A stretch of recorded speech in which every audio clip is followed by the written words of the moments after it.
Comment devenir un véritable chevalier du zodiaque? Il t'arrive parfois de vouloir tout abandonner. T'as envie de partir loin pour ne jamais revenir face à tes obstacles de la vie. C'est normal. En étudiant ce manga culte des années 80, j'ai pu voir la similitude entre les difficultés de leur monde et notre quotidien.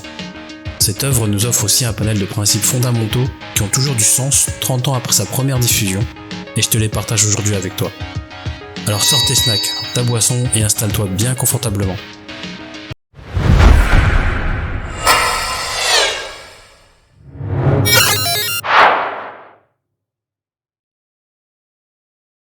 Salut apprenti, c'est Homo Ikane.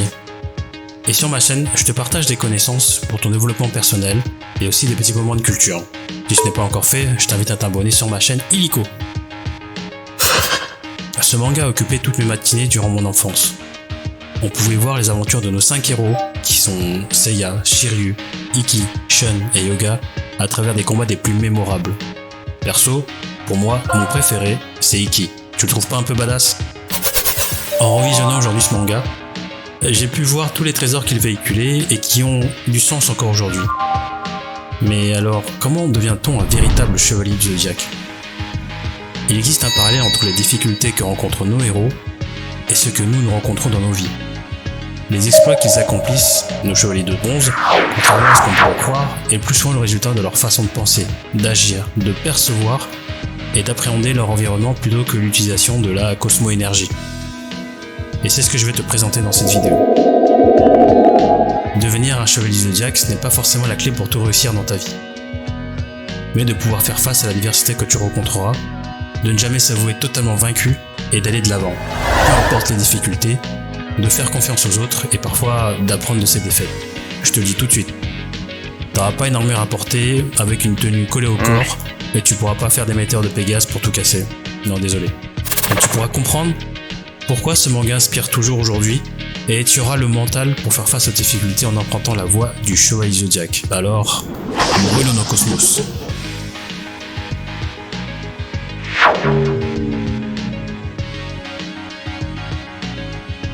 Te voilà apprenti sur la voie de la chevalerie du zodiaque.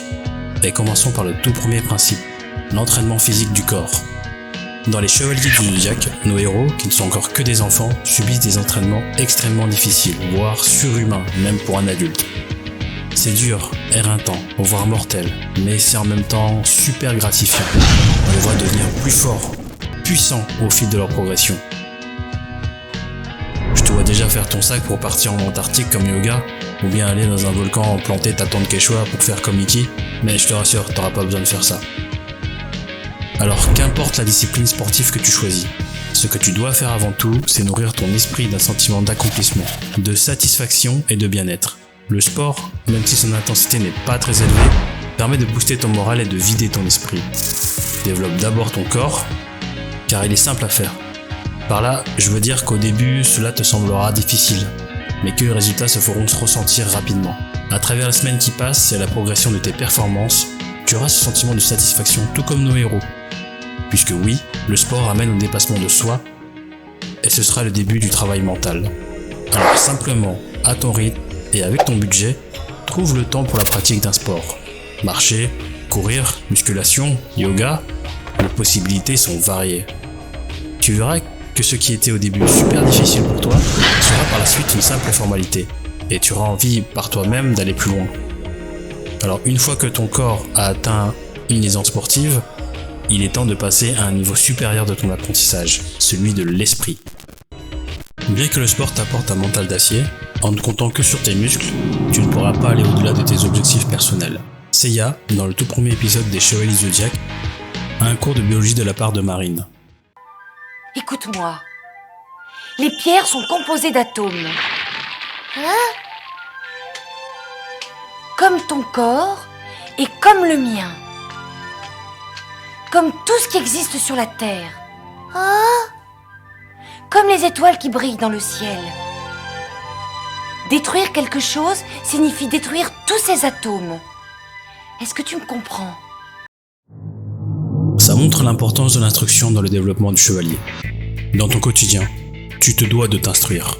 peu importe ton âge ou ton niveau d'éducation. Le cerveau et l'esprit sont comme des muscles qui ont besoin de s'entraîner. Une bonne façon de le faire est de les entraîner à l'arrache. Par là, je veux dire qu'un entraînement de réflexion quotidien, mais qui reste toujours le même, deviendra machinal, et cela ne sera pas efficace sur le long terme. Pour éviter que tu tombes dans ce piège, je t'invite à t'instruire avec 2 éléments qui permettent de stimuler le cerveau et de les alterner. Ça peut être la lecture d'un article de science, puis de regarder un documentaire historique, etc.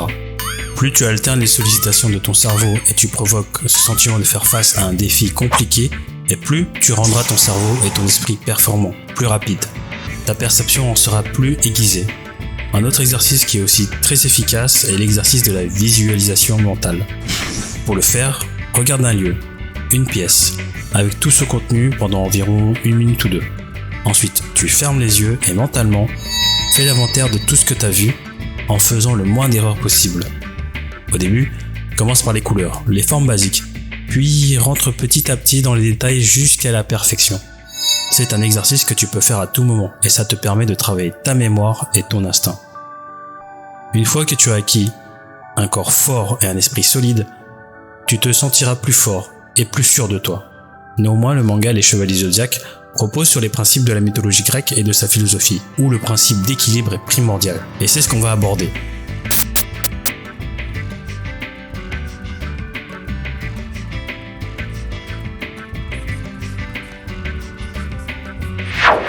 Dans le manga, tout repose sur ce principe d'équilibre, indispensable dans la philosophie grecque. Nos héros ne combattent pas seulement les dieux comme Hadès et Poséidon uniquement parce qu'ils sont maléfiques, mais bien parce qu'ils perturbent un équilibre, la stabilité de la vie des humains. Tu n'es pas chevalier pour imposer ton point de vue, mais juste pour établir un équilibre perdu. Ce juste milieu peut se retrouver dans ton quotidien. Tu as appris à entraîner ton esprit ainsi que ton corps, et maintenant, tu dois apprendre à trouver le juste milieu entre les deux pour aller plus loin. Un corps sain dans un esprit sain. Dans le manga, Shiryu du Dragon a pendant sa formation de chevalier appris à mixer l'entraînement physique et spirituel. Il devait méditer durant des heures et des heures pour trouver son équilibre intérieur. Et il devait le faire tout en étant sous la cascade d'eau avec son corps qui devait supporter la pression de la chute d'eau. À travers cet exemple, il faut pouvoir trouver un équilibre dans les éléments de ta vie au quotidien. Équilibre vie professionnelle et privée. Équilibre alimentaire. Équilibre financier. Ça peut paraître simple, mais prends un peu de ton temps pour analyser tous les éléments de ta vie. Combien d'heures passes-tu entre ta famille et tes amis ? Manges-tu aussi bien de la viande que des légumes ? Tu vas vite te rendre compte que dans certains domaines, tu prends beaucoup de temps par rapport à d'autres. Ça peut entraîner sur le long terme un déséquilibre tel que cela peut malheureusement entraîner des conséquences désastreuses. Alors oui, évidemment, il y a certains aspects de ta vie que tu ne peux pas changer, comme aménager tes horaires de travail avec ceux de ta vie privée. Mais le simple fait de le reconnaître permet déjà dans ton esprit de trouver cet équilibre. Alors prendre conscience, c'est déjà retourner à la normalité. Trouver ton équilibre peut être long et ennuyant, car les résultats sont peu visibles. Le conseil que je peux te donner, c'est que lorsque tu n'es plus en quête de cela, tu l'as atteint. Quand tu te sentiras épanoui non plus dans un seul domaine, mais dans plusieurs, tu auras atteint l'équilibre. Le parcours vers l'armure d'or est encore long, apprenti. Mais pour y arriver, il te faut entretenir ton moral, ainsi que l'énergie dont tu as besoin pour y parvenir. Et ça tombe bien parce que là, on va parler de nutrition.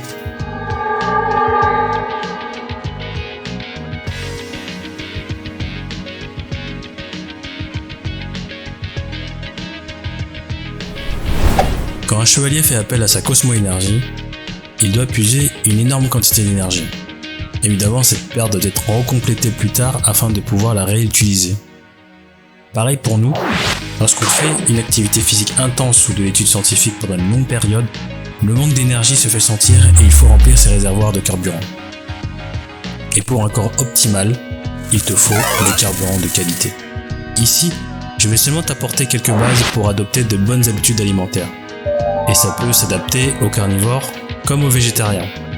En les adoptant, tu pourras remarquer chez toi des changements, sur le court comme sur le long terme. Le tout premier élément à prendre en compte, alors c'est direct, tous les régimes miracles, produits maigreurs, etc. qui te promettent monts et merveilles de maigrir sans effort et t'abannir totalement. Te demander de ne plus manger tel ou tel aliment créera en toi un manque et aura de grandes chances de provoquer en retour le besoin de l'assouvir et donc irrémédiablement de faire une reprise de poids et une perte de confiance en soi.